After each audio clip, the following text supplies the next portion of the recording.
আপনি দেখছেন news now, আমরা জানি কোনটা খবর। नमस्कार, मैं सुषमा। आप सभी देख रहे हैं न्यूज नाउ में आज का समाचार। मुख्यमंत्री डॉक्टर मानिक शाह ने सोमवार को राजधानी के प्रज्ञा भवन में राज्य आधारित स्टॉप डायरिया कैंपेन का उद्घाटन किया। राज्य के मुख्यमंत्री डॉक्टर मानिक शाह ने प्रज्ञा भवन में स्टॉप डायरिया कैंपेन यानी डायरिया रोको अभियान का औपचारिक उद्घाटन किया। डायरिया से बच्चों की मृत्यु दर को कम करने के उद्देश्य से ये अभियान 1 जुलाई 2024 से 31 अगस्त 2024 तक चलेगा। इस अभियान के माध्यम से 0 से 5 वर्ष तक के लगभग 3 लाख बच्चों को स्वास्थ्य कार्यकर्ता ORS के 2 पैकेट और जिंक की 14 गोलियां घर घर जाकर वितरण करेंगे। डॉक्टर की सलाह के अनुसार इस ORS एवं जिंक की गोलियों का उपयोग कर डायरिया से पीड़ित बच्चों को स्वस्थ एवं सामान्य बनाया जा सकता है। जब भी कोई बच्चा डायरिया से पीड़ित हो तो उसे तुरंत ORS मिश्रित पानी पिलाना चाहिए। इसके लिए सबसे पहले पानी को उबालकर ठंडा कर ORS का एक पैकेट 1 लीटर पानी में मिलाकर बच्चे को देना चाहिए। ORS मिश्रित पानी को 24 घंटे से अधिक नहीं रखा जा सकता है। यदि बच्चा डायरिया से पीड़ित है तो उसे ORS मिश्रित पानी और 14 जिंक की गोलियां खिलानी चाहिए। 0 से 2 माह तक के छोटे बच्चे को जिंक की गोलियां नहीं देनी चाहिए। 2 महीने से 6 महीने तक के बच्चे को जिंक की आधी गोली 14 दिन तक खिलानी चाहिए। 6 महीने से 5 वर्ष तक के बच्चे को जिंक की 1 गोली 14 दिन तक लगातार खानी चाहिए। जिंक की गोलियां बच्चों को जल्दी ठीक होने में मदद करती है और बच्चे की प्रतिरक्षा प्रणाली को बढ़ावा देने में भी मददगार साबित होती है।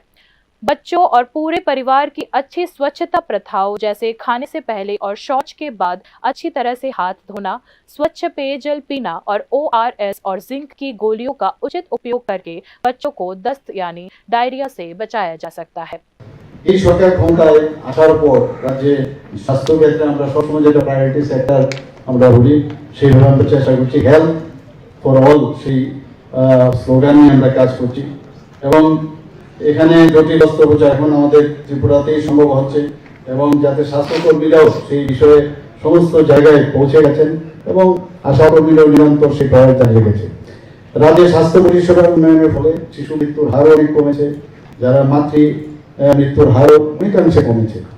যক্ষা ও ম্যালেরিয়া রোগে আক্রান্ত মৃত্যুর সংখ্যা আগে বেশি হতো, সেটাও আমরা যে ডাটা আমাদের কাছে আছে সেটাও অনেক কমেছে।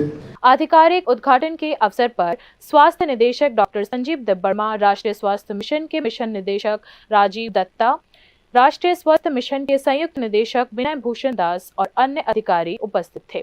इस दिन बच्चों को ORS और जिंक की गोलियां खिलाई जाती है। Bureau report, news now. सोमवार की सुबह राज्यपाल इंद्रसेना रेड्डी नल्लू मेलाघर स्थित रुद्रसागर गए और उन्होंने मेलाघर में रुद्रसागर पर निर्मित नीर महल का दौरा किया। राज्यपाल इंद्रसेन रेड्डी नल्लू का स्वागत जिला अधिकारी नागेश कुमार B ने किया। उसके बाद जिला पुलिस द्वारा उन्हें गार्ड ऑफ ऑनर दिया गया।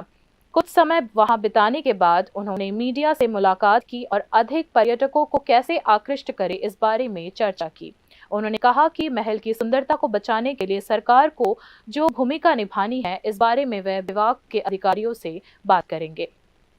Even if it is a small state, it is having tourism spots, Chebimura and other places, Gomati River boating and like Neer Mahal. And Neer Mahal is having a special status for its such type of mahal in the water. It is not there in entire country except Jaipur. So big scope is there for tourism, and the government has to take even already taking the steps by calling G20 people here, and it has developed. It needs more even for tourists to attract. I will give my suggestions. The private people, those who can stay here, that will be the better. In other areas also we are thinking, and particularly in northeast, central government also encouraging for tourism. So this is one of the spot where we can improve further. उन्होंने सरकार द्वारा उठाए गए कदमों का भी उल्लेख किया, खासकर रुद्रसागर से जलकुंभी को हटाने के संबंध में। उन्होंने यह भी राय दी कि नीरमहल में जल्द ही रात्रिकालीन लाइट और साउंड शो फिर से शुरू करके पर्यटकों के आकर्षण को बढ़ाने के लिए कदम उठाए जाने चाहिए। इस दिन उन्होंने नीरमहल में एक लंबा समय बिताया। Bureau report, News now. गाड़ी में सवार यात्रियों सहित घायलों का दावा है कि 27 जून की रात यात्रियों से भरी मैक्स गाड़ी ने विजय दास समेत विष्णु लोध को टक्कर मार दी थी। हालांकि इस मामले में पुलिस का दावा बिल्कुल ही अलग है। नतीजतन इतने बड़े हादसे की रहस्य की गुत्थी सुलझने की जगह उलझती ही जा रही है। पुलिस और विशालगढ़ के लोगों के बीच संघर्ष गहराता जा रहा है। 27 जून की रात विष्णु लोध और विजय दास की गाड़ी से टक्कर हो गई। विशालगढ़ चिलीखला बाजार में विष्णु की मौके पर ही मौत हो गई। गंभीर रूप से घायल विजय दास को राजकीय मेडिकल कॉलेज में भर्ती कराया गया। पुलिस के मुताबिक चीनी से लदी एक गाड़ी से उन्हें टक्कर मार दी गई। हालांकि विजय दास द्वारा सोमवार को अस्पताल में दी गई जानकारी के मुताबिक उस रात यात्रियों से भरी एक मैक्स गाड़ी ने उन्हें टक्कर मार दी थी।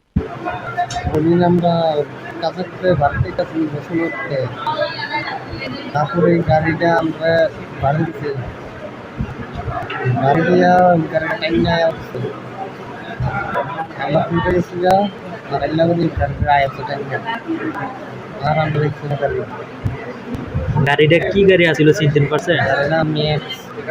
ম্যাক্স গাড়ি। গাড়ির নাম্বার কইতেন পারেনি? নাম্বার কইতাম নাম তো কইরাই তো বারেটা কোন নাম্বার কইরাই সেটা গাড়িটা টাইম নাই গাড়িটা দাম হইলে ঠিক আছে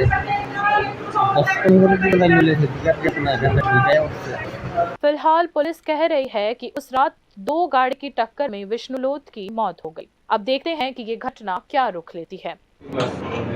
গাড়ি ম্যাক্স গাড়ি সেটা ঘটনাস্থলে অ্যাক্সিডেন্ট যে হয়েছিল আমাদের স্থল থেকে আমরা রিকভারি করেছি এবং সেম গ্লাসটা এই আপনার এই ম্যাক্স গাড়ির আপনারা দেখতে পাচ্ছেন এটা দিয়ে আইডেন্টিফিকেশন আরও হয়েছে এই সেম ভেহিকেল ম্যাক্স গাড়িটা প্যাসেঞ্জার গাড়িটা আমরা আপনি বলছেন স্যার প্যাসেঞ্জার গাড়িটার সঙ্গে সংঘর্ষ করেছে এই প্যাসেঞ্জার গাড়িটার সঙ্গে সংঘর্ষ হয়েছে ওই আপনার একটা গ্লাস দেখতে পারেন এবং ওটা ঠিকও করেছে এটা আমরা ইনভেস্টিগেশনে আরও কিছু আমরা ওই অ্যাঙ্গেলটা আমরা যে ওটা যে নতুন করে লাগিয়েছে এই জিনিসগুলো এগুলো দেখাবো মানে দুটো গাড়ি সমভাবেই মানে একটা গাড়ি এই দিক থেকে গিয়ে এই বাউলে দিয়েছে তত ছাত্রীকে দুটো গাড়ি ইনভলভ আছে আমরা দুটো গাড়ি দিয়ে দুটো গাড়ি ইনভলভ আছে সিজ করেছি। हालांकि विशालगढ़ के निवासियों का आरोप है कि पुलिस प्रशासन मैक्स गाड़ी के ड्राइवर को अलग से सुरक्षा मुहैया कराने के लिए ये कहानी गढ़ रही है। लेकिन क्या इसके पीछे कोई तर्क है? अलग अलग हलकों से सवाल उठते नजर आते हैं। Bureau report, News now. बाकी की खबरें अंतराल के बाद। আপনি দেখছেন নিউজ নাও, আমরা জানি কোনটা খবর। তুমি আছো রান্না ঘরে তাই সুগন্ধে ভরে যা খুশি তেমনই খাই তোমার জাদুর রান্নায় থাকে শুধু লংতরাই থাকে শুধু লংতরাই কত কেজি রান্না হয় মনটাই করছো জয় ভালোবেসে বলছি তাই রান্নায় তোমাকে চাই চাই শুধু লংতরাই চাই শুধু লংতরাই লংতরাই গুঁড়ো মশলা রান্নায় তোমাকে চাই চাই শুধু লংতরাই। Step into the realm of Assam Downtown University, where we encourage success, experience the pinnacle of academic excellence, and live your best days. আপনি দেখছেন নিউজ নাও, আমরা জানি কোনটা খবর। आगे की खबरें कुछ इस प्रकार है। यात्री मैक्स और कंटेनर गाड़ी की आमने सामने की टक्कर में 7 से 8 यात्री गंभीर रूप से घायल हो गए। ये घटना मुंगियाकामी पुलिस स्टेशन के तहत 18 मुरा पहाड़ों के 8 नंबर राष्ट्रीय राजमार्ग के 36 माइल क्षेत्र में घटित हुई।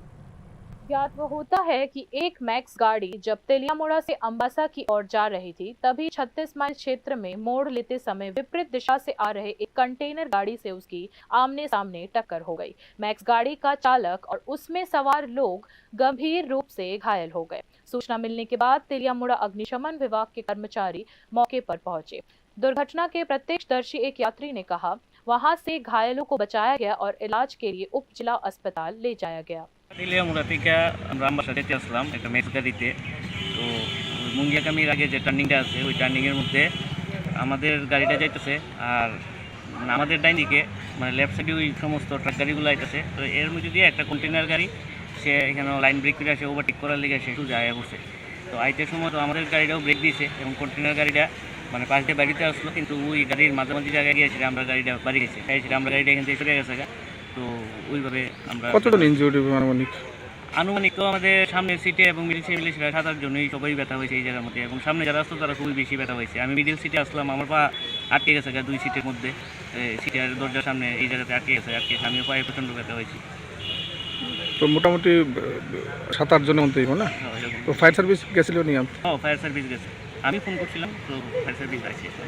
तेज रफ्तार के कारण लगभग हर दिन सड़क दुर्घटनाएं होती हैं। आरोप है कि कई गाड़ी चालक अपने गंतव्य तक जल्दी पहुंचने के चक्कर में यातायात नियमों की अनदेखी कर यात्रियों की जान से खिलवाड़ कर रहे हैं। बहरहाल इस घटना से पूरे इलाके में सनसनीखेज माहौल बन गया है। Bureau report, News now. सड़क सुधार और स्ट्रीट लाइट की मांग को लेकर निवासियों ने भारी बारिश के बीच कैलाशहर कुमारघाट सड़क जाम करते हुए प्रदर्शन किया। घटना कैलाशहर के पद्मेर पार इलाके की है। जाम लगाने वालों का कहना था कि लंबे समय से पद्मेर पार इलाके में सड़क मरम्मत के अभाव से आवाजाही के लिए अनुपयुक्त हो गई है। अगर कोई बीमार हो तो मरीज को अस्पताल ले जाने के लिए कोई भी एम्बुलेंस इलाके में नहीं आना चाहती है। आम जनता से लेकर वाहन चालक तक लगातार शिकायत कर रहे हैं कि उन्हें दिक्कतों का सामना करना पड़ रहा है। जाम लगाने वालों की शिकायत थी कि स्थानीय निवासियों की ओर से नगर परिषद को बार बार सूचित करने के बावजूद संबंधित विभाग कोई कार्रवाई नहीं कर रहा है। स्थानीय लोगों की भी यही शिकायत है कि पद्मेर पार इलाके में काफी समय से शाम के बाद स्ट्रीट लाइटें भी नहीं जलती है। इससे शाम होते ही इलाके में असुरक्षितता की संभावना बढ़ जाती है। আমাদের যে পথের পারে মহিলাদের নিয়ে রাস্তাতে আমরা রাস্তার অবরোধ আমরা নিয়েছি। এটা কারণ হলো আমাদের বিশেষ করে এখানে পথের পারে রাস্তা, এই রাস্তা এখন চলার মতো কোনো পরিবেশ নাই, এবং এখানে রুগী হয়ে গেলে কোনো রুগীকে এখানে কোনো টুকটুকি নিয়ে যেতে পারি না। তো মহিলারা যখন বাজার থেকে আসে কোনো টুকটুকি রাস্তা দিয়ে ঢুকতে চায় না। খালিপুরও সেই অবস্থা, এখানে রাস্তাঘাট নির্মাণের কোনো উদ্যোগ নেই। এই রাস্তা তো বেহাল দশা, চলার মতো উপযুক্ত না। আজকে পদ্ধতির পারে যে রাস্তাঘাটগুলো যে আছে এইটাও নির্মাণের কোনো উদ্যোগ নেই। আজকের মতো অবস্থায় রাস্তাঘাটে লাইটেরও ব্যবস্থা নেই, অন্ধকার থাকে, চুরের উপদ্রব, এখানে ঘন ঘন শহরের মধ্যে চুরি চলছে, এবং দিনের বেলা চলছে, রাত্রিবেলা চলছে। মহিলারা এখন এখানে নিরাপত্তা ঢুকছে। এই কারণে রাস্তাঘাট নির্মাণ এবং স্ট্রিট লাইট দেওয়ার জন্য মিউনিসিপ্যালিটির কাছে বারবার বলার পরও ওনারা কিছু উদ্যোগ নেই না। এই জন্য আজকে আমরা বাধ্য হয়ে আমরা পদ্মের পাড়ের মহিলারা আজকে বৃষ্টির মধ্যে ওনারা এই রাস্তার মধ্যে রুখে দাঁড়িয়েছে যে আমাদের দাবি মানতে হবে, নাহলে সংগ্রাম চলছে। संबंधित विभाग को बार बार सूचित करने के बाद भी कोई कार्रवाई नहीं होने पर सोमवार को बारिश की परवाह न करते हुए स्थानीय निवासी सड़क जाम में शामिल हो गए। आक्रोशित प्रदर्शनकारियों की एक ही मांग है कि जब तक उच्च अधिकारी मौके पर आकर आश्वासन नहीं देंगे तब तक ये सड़क जाम जारी रहेगा। Bureau report, News Now. प्रदेश में वाहन दुर्घटनाएं जारी है। 2 बाइकों की आमने सामने की टक्कर में 2 लोग गंभीर रूप से घायल हो गए। फिलहाल दोनों का इलाज राज्य मेडिकल कॉलेज में चल रहा है। लेफुंगा थाना क्षेत्र के कमालघाट इलाके में रविवार की शाम एक और वाहन दुर्घटना हुई। 2 बाइकों की आमने सामने की टक्कर में 2 लोग गंभीर रूप से घायल हो गए। एक है प्रसन्नजीत विश्वास और दूसरे हैं विकास दास। मालूम होता है कि 36 वर्षीय प्रसन्नजीत शादीशुदा है और पेशे से राजमिस्त्री है। हालांकि वे इस समय इस दुर्घटना में लगभग मौत से लड़ रहे हैं। प्रसन्नजीत के बड़े भाई ने कहा कि यह पता नहीं चला है कि हादसा कैसे हुआ, लेकिन प्रारंभिक तौर पर माना जा रहा है कि बारिश के कारण सड़क पर फिसलन होने के कारण उसने बाइक में ब्रेक लगाया और ब्रेक का कंट्रोल खो जाने के कारण ये भयानक हादसा हो गया। ঘটনাটা কালকে বিকাল প্রায় 6:30-7:30 বাজে, তখন আমি খবর পাইছি যে বাইক অ্যাক্সিডেন্ট করছে। অনেকে কেমন হয়েছে কি আসলে তখন বৃষ্টি আসছিল, ঠিক বলতাম পারি না কী করে মানে অ্যাক্সিডেন্ট হয়েছে, কে কারে মারছে এটা ঠিক বলতাম পারতাম না। আমরা দেখছি না জায়গার ভিতরে আমরা টিভি রকম হে মারতে পারে, হে মারছে। তো 2 বাইকের মুখোমুখি হয়েছে। 2 বাইকের তারপরে তো হসপিটাল খবর পাইলাম, মানে ডাইরেক্ট হসপিটালে আসে। কজন দাঁড়ানো হয়েছে হসপিটালে? 2 জনকে আনা হয়েছে। বাইক 2 জন দাঁড়ানো হয়েছে। ওনার নাম কি? ওনার নাম প্রসেনজিৎ বিশ্বাস। বয়স কত? বয়স এমন 35। কি করে কাজ? কি করে? রাজমিস্ত্রির কাছে। বাড়ি বাড়ি তুলাবাগান 13 নম্বর। वहीं विकास दास के परिजनों ने बताया कि 35 वर्षीय कामालघाट शांतिपाड़ा के निवासी विकास रविवार को बाइक से घर लौट रहे थे। हालांकि प्रसन्नजीत के साथ बाइक की टक्कर के कारण गंभीर रूप से घायल होने के कारण अब उनका जीबी अस्पताल में इलाज चल रहा है।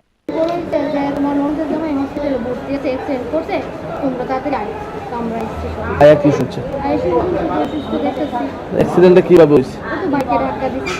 উনি কি বাইকে আসলো? এরপরে